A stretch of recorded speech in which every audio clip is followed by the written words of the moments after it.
Hey, what's up guys? Welcome back to the channel. So in today's video, I want to go over a bunch of frequently asked questions regarding Diablo Immortal. A lot of like, why is this way, or why am I still playing the game? Why is there caps? A lot of different things, but also give the game some constructive criticism to make the game a little bit better. So starting right off, I'm going to go ahead and answer the question, why am I playing Diablo Immortal? Well, I cover a lot of action RPGs here on the channel, regardless if it's in the Diablo universe or not. I like playing lots of action RPGs. Up on the channel, we have lots of Torchlight videos, even Path of Exile videos, and of course there's going to be Diablo 1, 2, and 3. Specifically, like, I'm a huge fan of Diablo 1. There's been a lot of really cool fan-made mods that still to this day get updates. Like in Diablo 1, we have the Hell 2. That thing is super hard. I recently just finished it on a playthrough as a Warlock, which adds so many more like uniques to the game. There's more not only classes, but unique items that can drop in the game, and just more like enemies, and there's just so much more content to the game. Or even Meeting XL for Diablo 2. Like, there's fan-made mods for Diablo 2 that really change up the game, completely new classes, and stuff like that. Like, I like to cover all things Diablo, and specifically action RPGs. Heck, I'm such a huge Diablo fan, I still own the physical copy of Hellfire, which is a Diablo 1 expansion that a lot of people don't actually know about.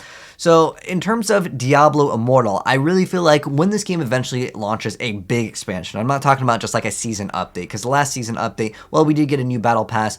I want to see like huge changes to the game, and hopefully later down the line, we may see that in the future. Like with the previous Diablo games, like for example, like Lord of Destruction, right? Like, I got my copy of LOD right here. That made a huge difference in the base game to the expansion. There was just so much more content. And on top of that, with Diablo 3, Reaper of Souls, that was massive. That added so many new things to the game. So I'm hoping once Diablo Immortal gets, I'm not sure what we're going to call the expansion, but when they get their expansion, I'm sure that it will add a lot more content to the game. But I also want to give some suggestions to like what, I would fix in the game to make it a lot more appealing for maybe players that have left, or more enticing for people to come in and actually play the game. So first off, to answer the question, like, why am I playing? I consider myself a content creator that likes to, touch a lot of different action RPGs, like Torchlight, Path of Exile. I play all of them.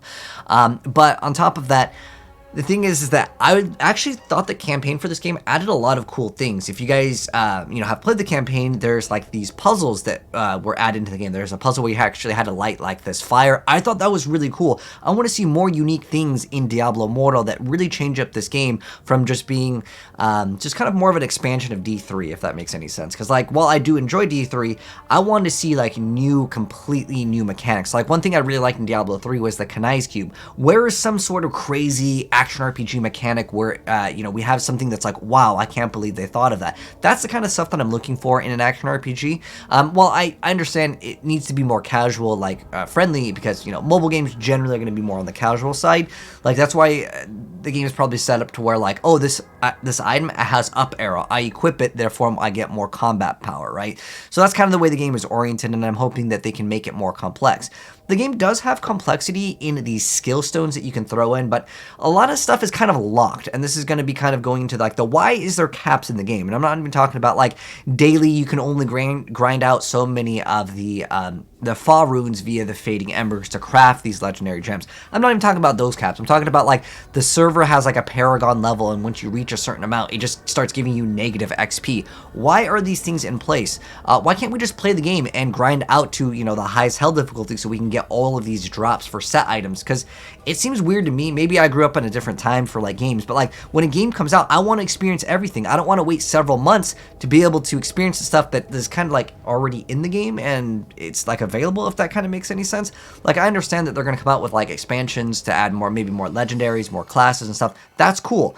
But what I'm saying is that when I know that there's a 6-piece bonus, I can't just play the game and get the 6-piece. Like, I'm going to have to grind out, to get to hell 4 so it can actually get those rings to drop, right, for the set items. It feels like there's a little bit of disconnect, at least from my point of view, from like, a game coming out. Why can't I like access the stuff that's in the game? You know what I mean? But there are some really cool things in the game, like the light up puzzle, which I mentioned, and even that like mirror where you're supposed to set up like a laser. That was actually really cool, and I would like to see that, you know, later down the line with the story, because I genuinely felt like the Diablo Immortal story, while I wasn't a fan of like when you would get to a certain point, it was just like, no more campaign for you, no more story, just go level up and you can come back and play the campaign. So hopefully that will be maybe addressed in the future, because I feel like you should be able to just complete the campaign. And I could actually recommend anyone that's a huge fan of the Diablo game to check out the campaign. There's a lot of cool stuff in it. I love seeing like the returning you know, characters like Cassia made a return, Zone Cool. There's a lot of like cool things in the game, and even some of like the areas where you're on the raft and it would like split apart. There's a lot of like cool things in the game for the campaign, and I think that expanding upon that would be really great for like future updates as well. But in terms of like the core gaming experience, I feel like the game gets very repetitive, which is normal for any action RPG. I've been playing Diablo 3 for many years, and there's definitely a disconnect where I feel like I'm doing too much of the same thing to get what I want. And what I mean by that is like, I wanted that amulet that is for Grace of the Flagellant, and I had to sit there and do the same dungeon for hours on end just to have this amulet drop. Whereas in D3, I can go to Kadala and just try to go for blood shards, or I can use the Kane's recipe and I can try to like craft it, right? You have other revenues of like getting the item that you want, versus in DI or Diablo Immortal, you're just grinding the same dungeon again and again and again. And I feel like that is a huge disconnect for me personally in the game. But I do think that the game did offer some cool boss fights, like that spider right Segthus, where you have to actually like break the legs of the spider and then it comes down. Like, there is legitimately really cool things in the campaign in the game, and that's where I kind of really enjoyed myself with Diablo Immortal, was checking out that campaign and just seeing all the new things. But once you reach the end game, you're doing the same bounties daily again and again, and you're doing the kind of the same things again and again, at least from my POV. After doing like the same bounties, the same like blue quests, doing the shadow contracts, they're essentially just repetitive stuff. What really enticed me for Diablo Immortal, and the reason why I really wanted to like continue playing this game, was the PvP. But because there's such a huge difference in PvP, not only with the combat resonance and the legendary gems, because like I don't have any 5-star gems, I grinded and got the max rank, which is legend ranked in the PvP section, and I never awakened any gear. I didn't have any 5-star gems. I got to legend with 2-star gems, which is the highest rank that you can get in the PvP ladder, like leaderboard system that they have. But I felt like that was a really rough challenge. I mean, there's people that are hitting me for like double, quadruple damage, and it just feels really weird in PvP to try to like battle some of these guys where like I feel like I deal maybe 10% of their HP and I'm already dead, right? I think it would be really cool for them to add a PvP system where you're able to be on equal grounds. That's what I really want. I want like no paragons to matter, no gems to matter, no legendary gems to matter, just raw skill versus skill, because it feels awkward in terms of the game to be like, oh, I beat him because my numbers are higher. I don't even want that for myself. I don't want to roll over people. And like, look at this game over here, like in terms of like what some of these guys had. So won the game. We went 16-1, and I was just curious to see their top guy, because I felt like he was doing like a pretty decent amount of damage. So of course I'm gonna go ahead and check their stats, and like look at this guy's like gear. He's got the blood-soaked jade, chipstone of the flesh, phoenix of the ashes, seeping bile. We also have echoing. Like, this guy is absolutely stacked. Did I have any of these? No, but like there is definitely some skill to PvP. But at the same time, like, I feel like there should be some sort of balance in PvP, because especially with the regular gem system, a lot of people talk about the legendary gems, but also the regular gems, people can just go on the market and just buy it, you know, use their platinum and just get a bunch of upgrades, dealing massive amounts of extra damage because they have the higher upgraded, just like the tourmalines and the sapphire gems specifically, to do way more damage than I'm dealing out, right? So like, I would like some balance in PvP. And another thing I want to know is like, why can't we just PvP all the time? Like, why in Diablo Immortal can I not just PvP, right? Why are there certain intervals of the day? I don't get that. Like, if someone wants to PvP, let them play PvP. Like, I don't get that. I don't understand the game design's philosophy with not allowing people to play what they want to. Again, a great, excellent thing would be to add it so you can always PvP in the game. I think that would be really nice. And again, on top of that, I would like a system where like PvP is 100% balanced. Maybe you make it so you you have like a separate PvP mode, whether it be like 2v2s, like you can queue up with a friend and like you go into a room and it lets you equip a bunch of things that you might not even have. It lets you select any legendary piece of gear and any amount of gems that you want, and so it's 100% all fair. Just like, you know, in let's say Here's the Storm, like you get these upgrades as like you like level up your character in the game versus where like, you know, you go in with your gear that could be way better than someone else's. I want to earn my rank. I felt like I personally earned my rank. Again, 2-star gems only, 0 awakened gear, and we hit legend rank. So I felt like I earned it, but I know there's some people out there and I'm looking at their gear and I'm just like, dude, he's got like multiple 5-star gems. He's got these like regular gems that are just way more upgraded than mine, and like he's just doing way more damage, and it just feels like it's an uphill battle that a lot of people can never really achieve, and it doesn't really feel fair at all for someone to literally do double my damage just because, well, their numbers are higher, right? So I think a really balanced PvP system would keep people interested in the game for a lot longer period of time, because I feel like there's a disconnect with the game being very casual with like up arrow, I equip, versus like, okay, you got to do your Ivan Fods daily. You got to go ahead and do the legendary regular crest daily, and then you got to do your monthly like legendary crest. Like there's so many things that you got to keep up with in this game, and like do your dailies, go to the shadow area, do the thing where you give each other blessings. There's just so many complex things in the game. Like, oh, if you want to do this event, oh, it's every 100 hours. You have to be here, otherwise you miss out on it. Or there's like the raids where like you have like the Scoria upgrade. There's so many revenues of different upgrades for just like literally numbers versus true complexity, which comes with the player actually deciding on what to do. Like, I played this game in the alpha, and some of the systems I think were kind of cooler in the alpha. Like, there was no CR in the alpha, and then on top of that, the charms were actually cooler. How the charms worked, it was more like D2, where it'd be plus to a skill, which would increase maybe their duration or kind of the way that the skill would work. Versus now it's just plus 2% to damage, right? Or you can get, technically goes up to 10%, you get up to 50% on damage with the skill zone system, which can be a topic for another video, but like, I just feel like there's so many revenues of upgrading where it's just numerical, where it doesn't engage the player to be creative. Now, there are areas where it does incorporate more creativity, like for example, the skill stone system. I think that that's a cool system, but literally, why is there a cap on being able to access it? Like, no one, as far as I'm aware of right now, is able to get the 3 skill stones to like modify and get like some of that bonus where you just summon like a Hydra or like stun an enemy. There's a lot of cool systems, but like we cannot access it, but it exists in the game. I know maybe they're just trying to like drip feed content so it has like, you know, a reason for people to come back.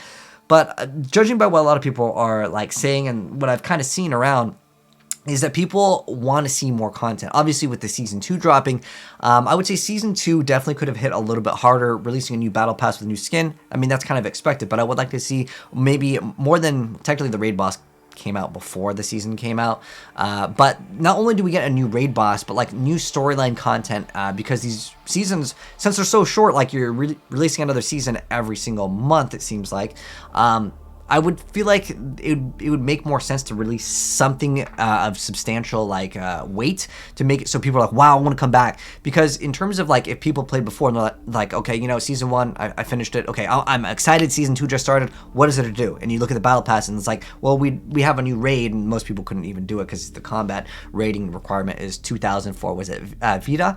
But the thing is that I think that you need to make it so people can come back and be super excited for whatever new content that is there, right?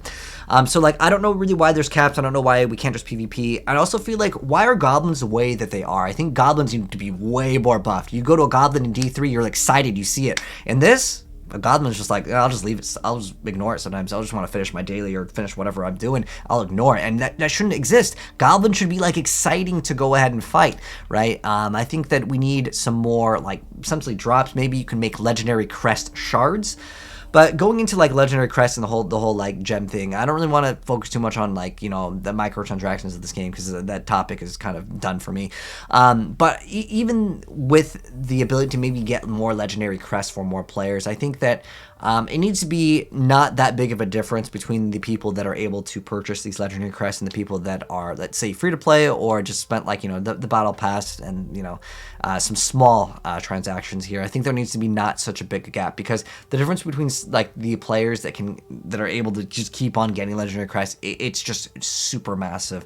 Even if they deleted the cap on the fading ember mechanic, I don't think that's even enough. Like you're you're basically farming so long to get one chance at it where someone can just go get it, and it's just so much faster in the game. So hopefully they can do that in the future. But I also want to kind of go over like the mechanic of requiring like so many players to do certain like dungeons in the game. I feel like that it'd be nice to be able to just play the game solo. I understand for raids, like that's fine, but like for the dungeons, there's certain times where like if I'm getting out late at night and I want to farm a dungeon that might not be the one that other people are farming, I just can't farm it because it's like you need multiple people for like the other hell difficulties, and some people maybe aren't at the hell 3 difficulty. I know the gameplay you guys think is a little bit older, but at this point we're going to be doing some early hell 3 farming, but like certain people just they can't do it, and some of your friends like in clans and stuff, like they just can't access the content because like they don't have the combat rating. Whereas like D3, I can go, hey dude, you want to play Diablo? Oh, sweet. Join my party. I'll carry you real quick. I'll get you to, you know, para 200 in just a few moments, and we can be playing together. I can play with my friends. But there's a disconnect with that in this game because, like, oh, you don't have the combat rating. Well, I can try to do a raid for you, but that's probably not going to give you several hundred, which is way too much, and I just couldn't play with some of my friends, right? So hopefully they can balance it out. Like I said, I'm confident that eventually when this game drops like its big first expansion, that a lot of these things will hopefully be kind of addressed in the future. But I also kind of want to talk about my channel in terms of like where I want to go in terms of direction with DI. So my main goal, my main focus was to create PvP builds for you guys and give you guys gameplay of different builds. I would love to see more stuff in PvP, like different maps, maybe different like modifiers, maybe different modes, so it's not just 8v8, there's like 2v2s. I want to play with my friends too, that's another thing. Why can't we play with our friends in PvP? Why can't I party up with people, right? Like, I want to play with my friends, right? But on top of that, I think that it'd be really nice, again, like I mentioned before, to not require 4 people to do certain dungeons, because if I want to farm one, I want to farm one, right? And also another question that I got asked was like, why am I not an immortal? Honestly, being a shadow is better in some ways than being an immortal. I won't go into too much of this because this video is already kind of longer than necessary. But going into like what I want to do with Diablo Immortal, because my original goal was going to be just focusing on PvP. When the class system does come out, I'll give you guys gameplay of specifically like Wizard. I think I'll mess around with Barbarian too. I think Wizard and Barbarian are pretty dang good in PvP. And on top of that, Wizard and Monk both actually got a buff, so we'll mess around with that. But I want more content as a content creator to be able to cover, because what I'm doing right now, like other than PvP, is just like I'm just doing my same like dailies that I've been doing again and again. I would like to see some different endgame loop that we can do that's not just, you know, you log in, do your daily bounties, go to like the area where we assemble and we go share all the blessings. Like, I feel like we need more other ways to do endgame content versus what we've been doing. So hopefully they can do that with the next like expansion. But in terms of what my plans are with Diablo Immortal, like I felt like I've pretty much done everything that I can right now in the game. Like I would like to do more stuff when there's more stuff in the campaign. I'll definitely be covering it, and that's my plans for it. But now I want to focus more on D3 because the next season is coming out. So if you've just followed me for Diablo Immortal, you should definitely check out Diablo 3. It's an excellent game. I can 1,000% recommend that game if you've been playing maybe Diablo Immortal as your first Diablo game. Heck, there is a Diablo universe, and I cover a lot of the other Diablo games on the channel here, as well as other action RPGs, but Diablo 3 will be something I'm really excited to look forward to. So I will still upload Diablo Immortal just as a heads up, because it's kind of like channel direction, what I want to do with this until the next update. I still have a bunch of videos that I still need to edit, so there'll still be more videos coming out, but I think in terms of Diablo Immortal, I'll be moving it more into D3 and obviously D4 when it comes out, until we get another like huge announcement. So basically, once we get more story stuff, I'll be dropping that. There's still the Vala storyline that I do want to cover, which I think is absolutely excellent. But in terms of Diablo Immortal, the campaign was excellent, but the end game, they need to bring it back up. I think that they can add a lot more content with this game with less repetitive loops, and please allow us to PvP all day, because that's what I want to do as a content creator. And it's weird that you just don't let people PvP all day and let us party up with friends and have a PvP mode that lets everyone be on equal ground, so no one can complain about, oh, this guy's got this gear, right? Because I see that all the time. Sometimes people, like, even my character, which I honestly, I have 0 awakened gear, and sometimes people will be like, dude, you must have spent a lot on this game. And I'm like, no, you can check out my gear. And they're like, wait, hold on, what? And there is still some skill to PvP, but I like it to be like not as big as a gap in terms of like, you know, your itemization. I think that it'd be good to see just raw skill. Just have a different mode in PvP, maybe 4v4 or 2v2, where it's all raw skill. But anyways, I felt like I wanted to make this video and just kind of go over and answer a bunch of the questions and give them some feedback on like what I would like to see in the future for this game. But anyways, that's my thoughts. You guys can let me know what you'd like to see in Diablo Immortal for the future, and maybe in the next expansion that they drop. I'm hoping we'll get like some sort of like huge update very, very soon. But anyways, if you guys want to see more content with Diablo and action RPGs, because I plan to cover Torchlight Infinite when that comes out, and Path of Exile 2, and of course Diablo 4 when that comes out. And if you're new here and you do want to see it, subscribe, turn the bell, and I'll catch you guys in the next video. Take care, and I'm out. Peace.